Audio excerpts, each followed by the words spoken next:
किसी भी बच्चे के लिए उसका प्रेरणा स्रोत पिता के अलावा और कोई नहीं होता। पिता का जीवन बच्चों के लिए अपने आप में संपूर्ण शिक्षा होती है।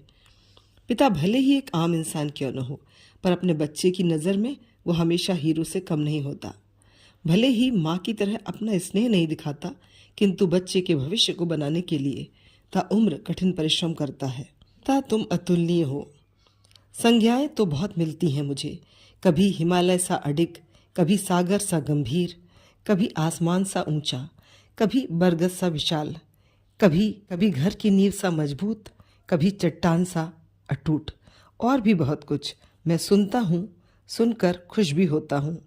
शायद मैं इतना बड़ा नहीं जितना मान में पाता हूँ, किंतु कुछ और भी है मुझ में जो अलग है इन सब से। माँ की तरह मुझ में भी है एक द्रवित हृदय जो मैं दिखला नहीं पाता।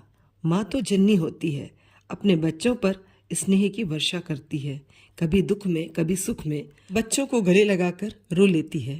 पर मैं पिता हूँ, अपने आंसू छलका नहीं सकता। छत हूँ मैं घर की, किन्हीं भी हालातों में रिस नहीं सकता।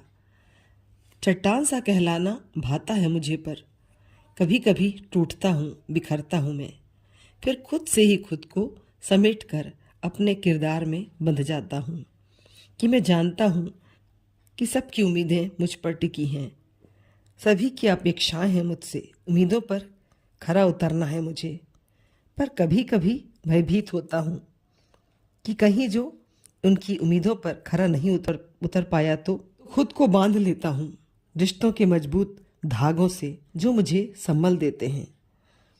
मुश्किलों के सामने डटकर खड़े रहने की, कभी घर का प्रहरी बनकर, कभी रक्षक बनकर, ये अपेक्षाएं मुझे किसी से।